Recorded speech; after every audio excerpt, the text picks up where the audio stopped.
Welcome back to Demand Gen Chat. I'm your host, Tara Robertson, head of Demand Gen at Chili Piper.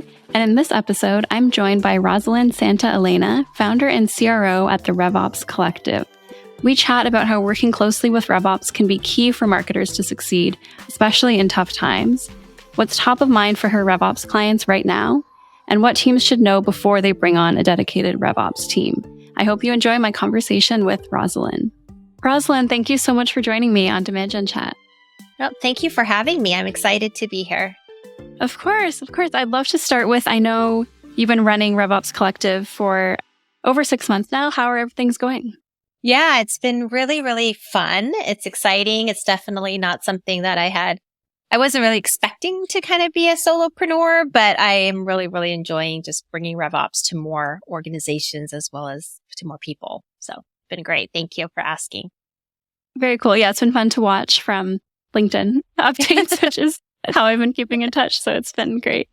Is there anything just right off the bat to dive into it? Do you have either a marketing hot take for our audience or something that you feel like people are maybe getting wrong on social media right now around RevOps? Yeah, I think around RevOps, I think that there's such a hot demand for RevOps. Everyone's talking about it. I think the last couple of years, we've kind of seen that rise of where everyone is like, what is this? Why do we need it? How do we go and implement it? Why do we, how do we build it? And so I've really it's been really great to see sort of the rise in the maturity of revenue operations as a function, as sort of that, I always like to call it the strategic differentiator in companies. But I'm really excited to just kind of see where it's going. And I love the fact that it's being talked about more in a marketing sense, right? When people think about RevOps, a lot of times, unfortunately, some companies have sort of rebranded RevOps to more, kind of sales ops to RevOps, forgetting about top of funnel and marketing ops as well as kind of post sales. So it's been really great to see just marketing being more in the discussion around RevOps.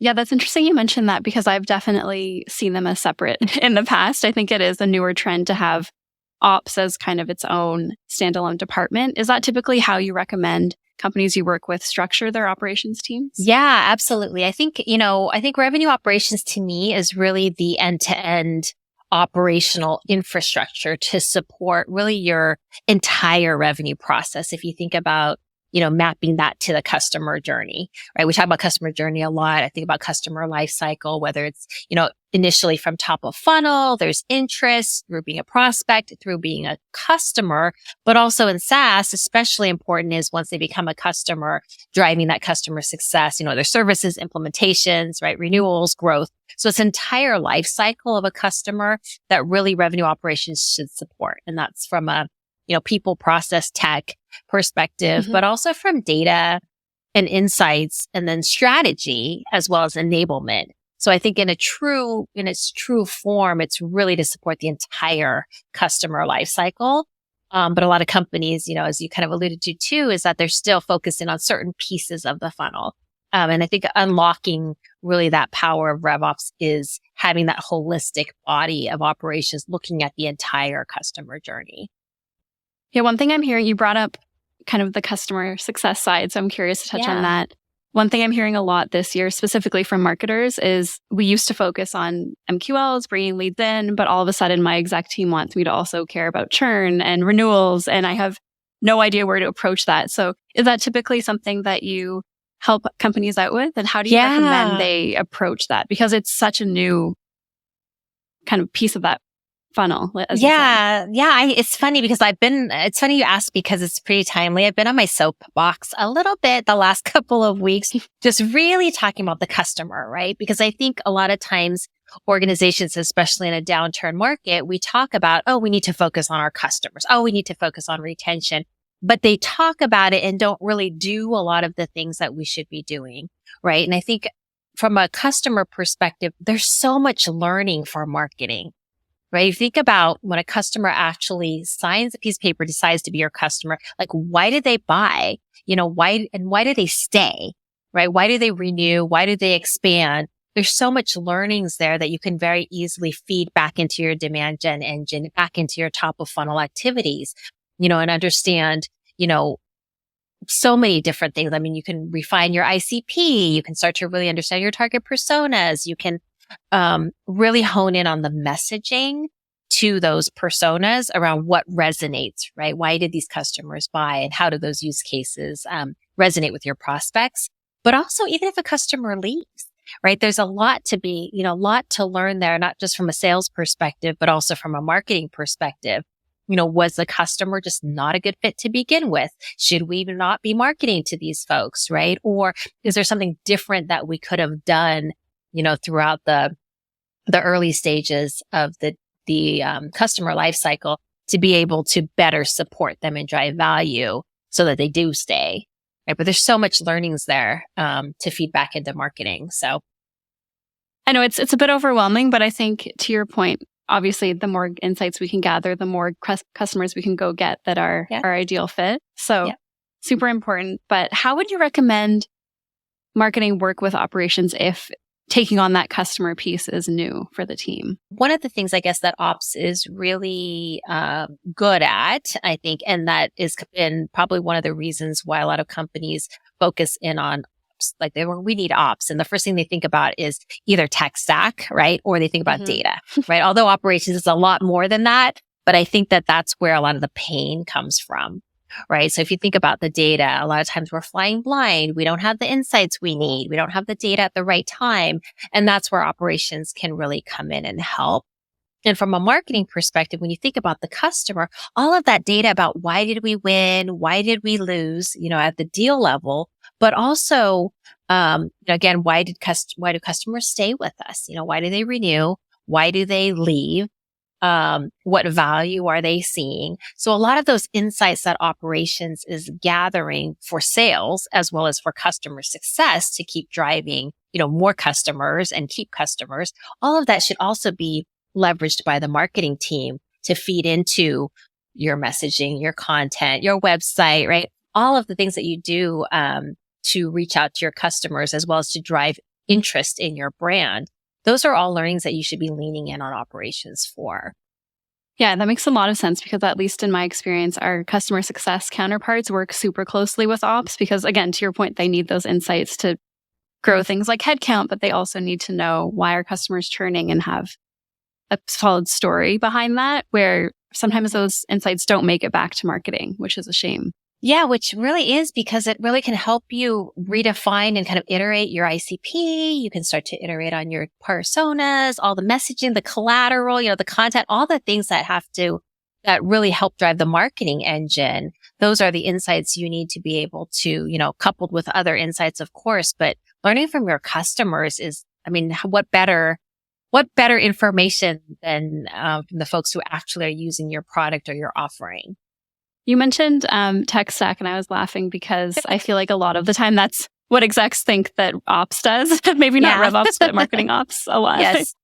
I'd love to hear just at a high level on more the metric side. But what do companies that you advise come to you for help with initially? And has that kind of changed moving into 2023? Yeah, I think the metric side is so important because, when you think about everyone's talking about, right? Kind of like, doing more with less or doing better. I like to think of doing better with less, but, how do you figure out where you should be focusing your time and energy and your resources, right? And that is where you have the right metrics. And it doesn't mean that you want to measure everything. And this is another thing I think that companies do wrong is they try to measure every single piece of, every data point, which ends up meaning that you're measuring nothing. Right? If you're measuring everything. And so it's more important about looking at what are the things that are really going to give you an indicator of how your business is performing. Right? And so you think about what are those, high level goals that you have, and then what are the performance metrics that are actually going to tell you more as a leading indicator than just a lagging indicator of how you're progressing towards those objectives. And so one of the things that I've been really focused in on with clients is conversion, right? It's all about conversion, right? But not just MQL to SQL or SQA, right? People talk about that a lot, or about just close one, right? When an opportunity moves to close. Everyone can measure that, but it's about measuring incrementally across the entire deal cycle or life cycle and understanding, all this kind of each stage, right, of the customer, life cycle and what's converting, whether that's converting from from an NQL to something that sales accepted is one piece of it. But then as it starts to move through, you think about every stage of the sales cycle, things are converting, right? And being able to really look at that and look at the number of conversions, and the percentage of those wins and deals closed and how many customers, but understand, I think if you really focus in on the metrics across the funnel versus just the big numbers, then you can start to make incremental changes that, maybe it's 1 or 2%, maybe it's 5%, but those all add up, right? Instead of trying to boil the ocean of I just need more top of funnel numbers and then I need to convert more deals, right? Because there's a whole lot of stuff that happens in between that where you can start to optimize and start to focus in on. Yeah. And I think every marketing team wants more top of funnel. I think that's kind of the dream. But when you have maybe a smaller team than last year, maybe less budget, that's usually not so likely. Are there any other conversion points that you see people tracking as just key indicators that they could have an impact on? Yeah, definitely. And from a marketing perspective, you think about, we'd always talk about people coming to your website, people attending your events, right? So there's lots of things that, downloading a paper, filling out a form, right? There's all of these activities that happen that you can, obviously measure in terms of, are you gaining followers on social? Are you gaining more engagement on some of your content? More people are attending. But if you really take sort of that, you can drive that number as the first piece of it, but diving into who's attending your event. Is it the right people? Who are those folks that actually attend and then drive subsequent activity? So being able to dive into a lot of that, it may not be something that people typically think of conversion, but it really is, right? Because you're getting people to be interested in your product and then taking the next step. So to me, when you look at conversion, it's all about moving people forward, moving buyers or prospects forward in the cycle, right? So whatever you can do in your business to help not only ensure that they do convert, kind of move into the next cycle, but to expedite that cycle and shorten that window, that's where we should really be focused on. And a lot of that has to do with making sure that you get the right people to begin with, that you're reaching the right people.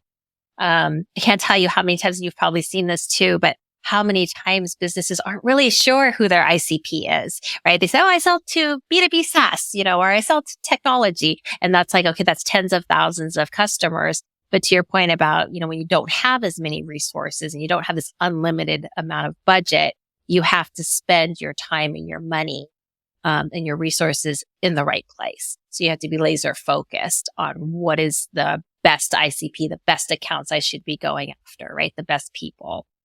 Yeah, I've definitely gotten a handful. I can think of some recently of outreach emails that were just whatever they had their data pulling from was just completely off. Just mentioning that we're using Marketo when we're not, just little things like that where they clearly, I'm just not their ICP if that's who they're going after. So I feel bad that it seems like they just have something off on either the operation side or the data that they're pulling. But they're just casting too wide of a net and I'm not going to be useful. Yeah, definitely. And I think I'm seeing that too, where they're either casting too wide of a net or it's just completely wrong, right? It's a completely wrong industry where I'm seeing, a lot of outreach emails that are trying to sell me something that I have absolutely no need for because I don't do that. Or they're actually selling me competitive services, things that I would actually offer. So it's been really interesting. But when I see that, I'm always like, oh, maybe they need some RevOps help, They probably need some. Yeah, you could turn that around. Make it into an opportunity. You mentioned doing better with less. I really like that. It sounds much nicer than what everyone else has been saying right now. Yeah. Part of what that means to me is really just pausing the things that aren't working so we can double down on what is. Yeah. So I'm curious if any companies that you advise have had to make tough cuts or pause things recently, and how does ops help out with those decisions? Yeah. So I think going back to kind of RevOps being, the right holistic body, looking across all the different pieces of the funnel and really providing the right data at the right time, right to the right people. I think that's, one of the big plays if you have a really strong operations team, and operations infrastructure. So it's really, as you said, kind of focusing on the what's working and what's not. So from an ops perspective, if you're constantly reviewing some of those leading, indicators of what's working, then you can dive in, and it's not about waiting till the end of the month or end of the quarter and kind of reporting the news, but it's about doing that in the now, right? And constantly being analyzing, looking at those points in time, but also doing that constant kind of A/B testing that we talk about a lot, right? In marketing, you always want to be testing, and then seeing what results, what kind of results you're getting. Are you directionally moving towards the right outcomes? Are we seeing what we expected? And then be able to pivot really quickly. And I think that's where RevOps really helps, is bubbling up those insights so that you can figure out, okay, this isn't really working. I need to pivot. And maybe it's just a slight iteration, or it's a complete pivot, or it's at least don't do as much of that and let's do more of this, right? So if something is working really well, you want to lean in and you want to do it now versus waiting till the end of the quarter or the end of the month, because by then it's too late. By the time you get your results, you start to analyze it and you start to make some decisions to make changes. Likely you're already one more month into the next quarter. Yeah, quarters fly by these days. Yes, so every month, change. every week goes by really fast. If RevOps doesn't sit within marketing, say they're totally separate teams, how would you recommend marketing approach that relationship to get those insights? Because it sounds great to be getting those insights every week, every day, but often marketing isn't RevOps' top priority. So how can we kind of get in there and get their support? Yeah. So I definitely think that, some of this is because, like I said, I think companies make the mistake of rebranding sales ops to be revenue operations, right? And that's kind of not the intent or in the spirit of revenue operations, because RevOps should really have equal, sort of accountability across all of the different go-to-market teams. And I think that's where we see a lot of mistakes, where they have RevOps sitting under a head of sales and then they're very sales heavy. Right. And then the marketing sort of like a second citizen, right? You're kind of like they get they're not prioritized properly. And that's why I think having a true RevOps team that's accountable across the funnel and really accountable to the customer experience is much more powerful. And so having, if you don't have marketing ops sitting in RevOps, because again, it's less about, it's always less about org structure and more about alignment, right? And collaboration. So, leaning on your marketing operations team and pulling in, right? RevOps should be, sales ops should definitely be very well aligned with marketing ops anyway, right? Because before, even in companies that I've worked at where, if I didn't have marketing ops under my purview, I was very tightly aligned with our marketing ops folks, right? And so that's really important, whether they report into the same leader or not. It's important to have that alignment. But it is about, making sure that you have that alignment across the goals, the strategy, the metrics, and then making sure you have that collaboration, that you're all looking at the same data, right? I think that's that's one thing that we talk about a lot, that I think, all of us have probably been there where, we're in a pipeline meeting, for example, and then sales comes in and marketing comes in and they both have a different number of what pipeline looks like, right? And then you spend the entire time discussing whose number is right, where did you get this information, and comparing the two numbers versus spending the time strategizing on how do we increase pipeline, right, and convert that pipeline.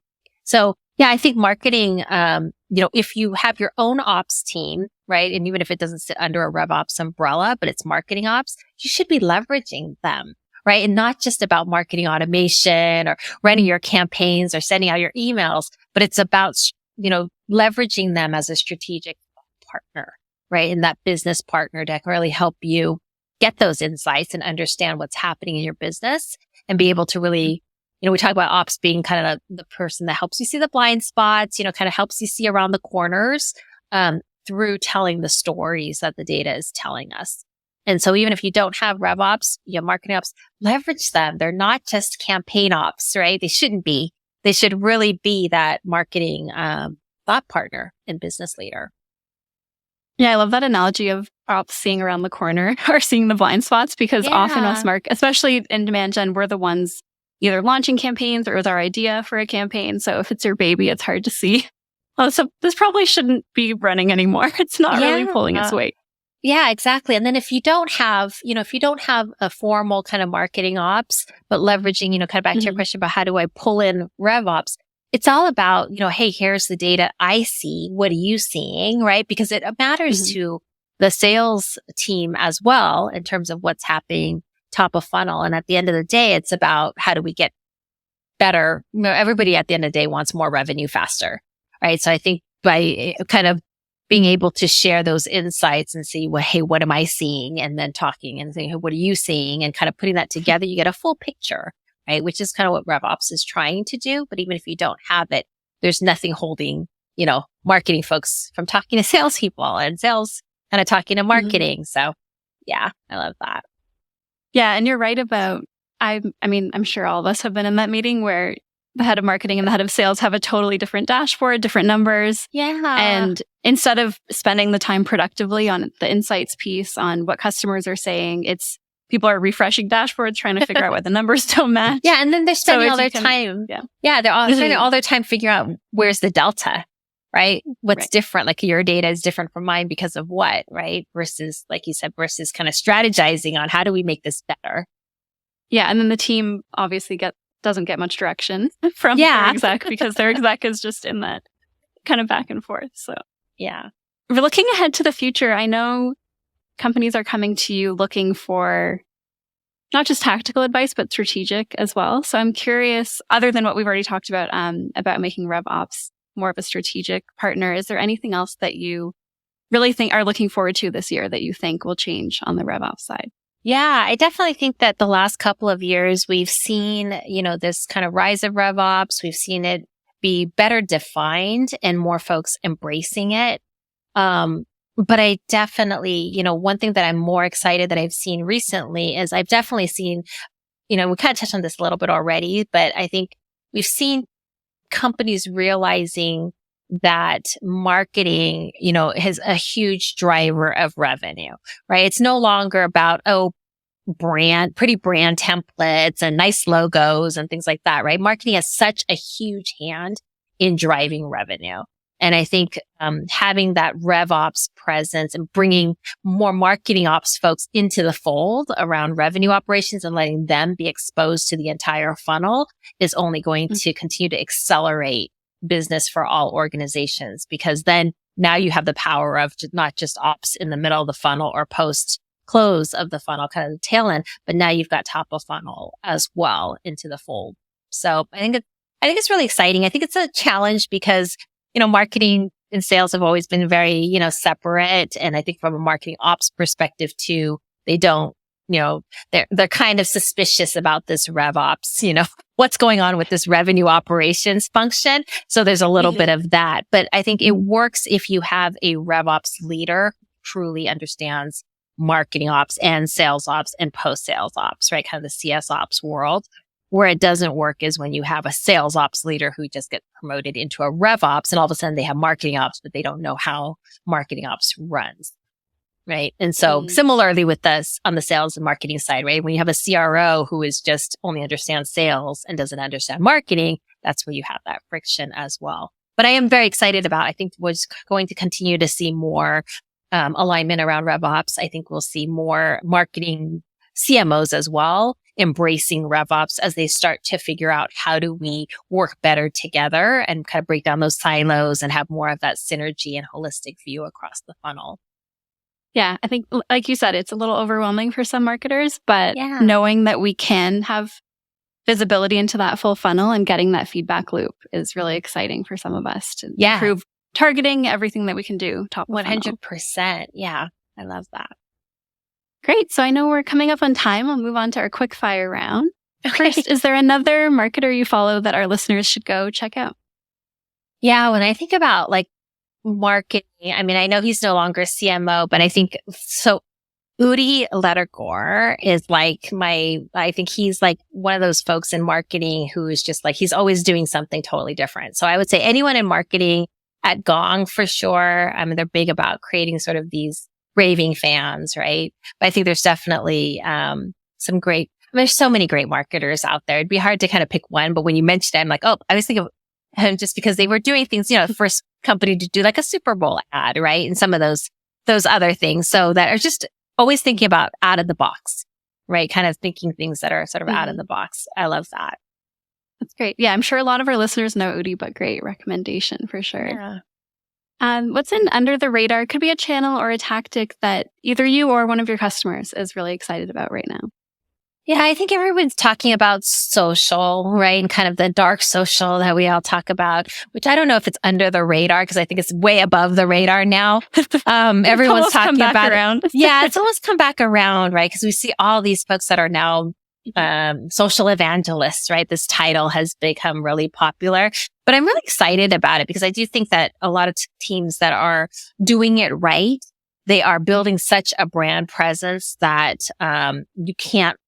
no amount of dollars can really, cover or kind of replace what they're doing in terms of social, whether it's LinkedIn or TikTok or Instagram, but just kind of or Twitter, right? Kind of just being really present on all of these social media platforms, and being creative, right? I think people are using video a lot more and doing things that are fun and sort of creative, but fun, and really bring in people that are just interested in like, hey, what are you doing? This is funny. This is interesting. And then they learn about your brand that way. Great. And lastly, where can our listeners go to find out more about you and follow your content? Yeah, so definitely LinkedIn is probably the best place. I'm not on TikTok yet, but I don't know if you are, Tara, but I'm not brave enough yet. But I know a lot of folks talk about, kind of going on these other platforms. But definitely follow me on LinkedIn. Check out the RevOps Collective website for more information. And then also I host a podcast called the Revenue Engine Podcast. You definitely learn more about that. And your CEO was on our show as well, right? So definitely check it out. Great. Well, we'll add all the links in the show notes. Everyone can check those out. Thank you so much for your time, Rosalyn. Yeah, thank you for having me. And thanks everybody for listening. We'll be back in about 2 weeks with a brand new episode. Thanks for listening to Demand Gen Chat. Demand Gen Chat is a Chili Piper podcast, hosted by Tara Robertson and produced by me, Nola McCoy. If you're enjoying the podcast, please leave us a 5-star rating on Apple, Spotify, or wherever you listen to your podcasts. It only takes 5 seconds and helps other marketers like you discover Demand Gen Chat. Also, if you'd like to have a question answered in a future episode, you can connect with Tara Robertson on LinkedIn. Send her a DM with your question and it could be answered on a future episode. Finally, if you've gotten this far and are wondering what Chili Piper even is, Chili Piper helps B2B marketers book more qualified meetings for their sales teams. You can't afford to leave opportunities on the table, so let your leads self-qualify and schedule a time with the right rep instantly. And that's just one of the many revenue-impacting things that Chili Piper does. Visit chilipiper.com to learn more. And thanks again for listening. We'll see you on the next episode of Demand Gen Chat.